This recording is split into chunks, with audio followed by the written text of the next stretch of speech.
Kami coba untuk menganalisis dan eh, memetakan kenapa sih terjadi pelanggaran oleh anggota semenjak Bapak Kapolri terpilih.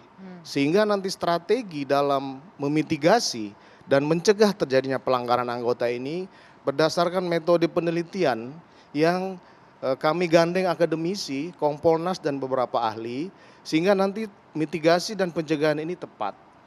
Kemudian kita lakukanlah proses penelitian itu dengan metode kualitatif dan kuantitatif melibatkan akademisi. Kemudian didapatkanlah ada 2 faktor penyebab terjadinya pelanggaran anggota. Itu faktor dari individu anggota itu sendiri dan faktor dari organisasi. Faktor individu yang menyebabkan terjadinya pelanggaran anggota adalah ideologi dari anggota. Ideologi ini terkait dengan kecintaan dia kepada institusi. Ini mungkin terkait nanti dengan rekrutmen tadi.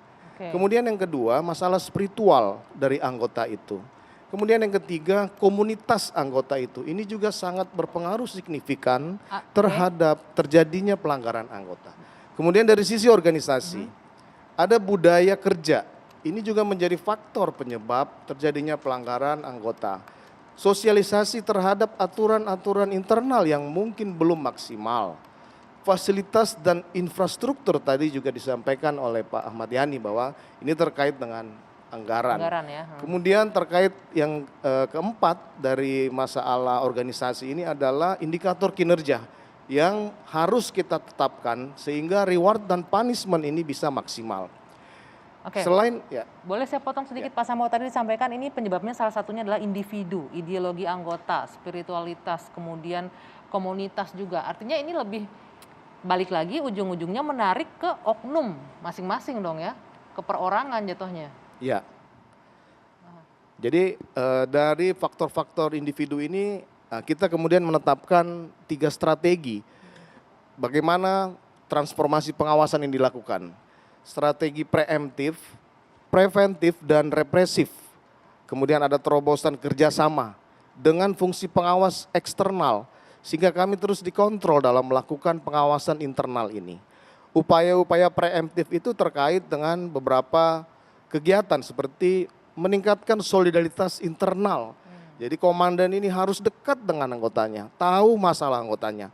Makanya kemudian Bapak Kapolri kemarin menegaskan bahwa kalau pimpinan salah maka harus anak buah salah, pimpinan harus bertanggung jawab.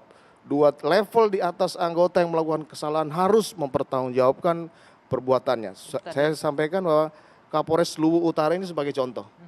Ini segera akan kita proses karena tidak ikut dalam proses tugas yang dilakukan sehingga terjadi kesalahan.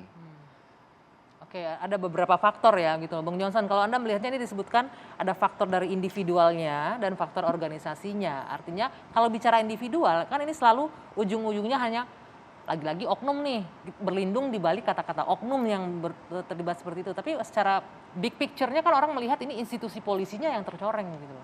Ya sebenarnya ada problem institusi juga, ada problem sistem. Gini, kalau mau diurut lebih rinci begini.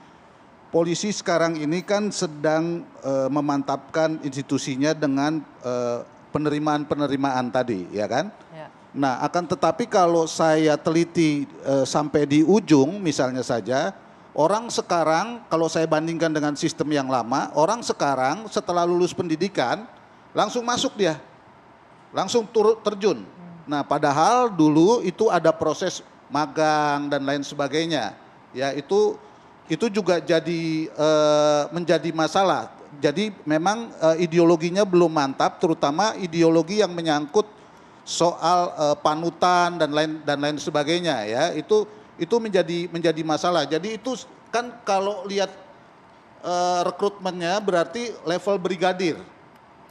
Itu paling banyak tuh dan itu front depan kan dalam pelayanan. Jadi itu kan banyak sekali kalau perwira menengah ke atas itu kan makin sedikit. Nah sementara ini di ujungnya sekarang pendidikan itu yang brigadir itu banyak sekali.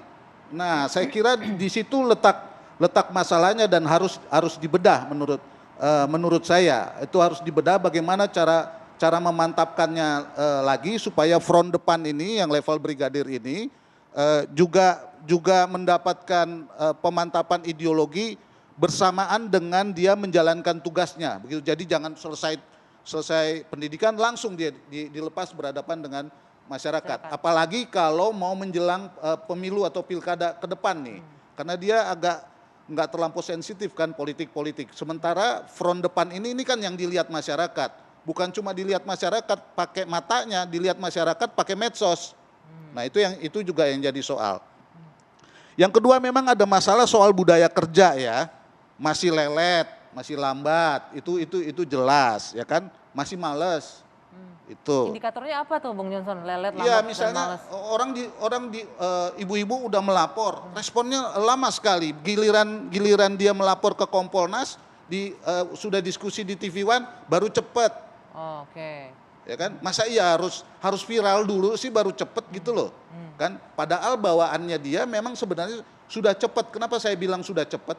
Sebelum ini kalau ada polisi-polisi yang melanggar, dicopot bos di depan, diapelin, dicopot. Itu sudah dilakukan. Pertanyaannya ini kenapa masih begitu?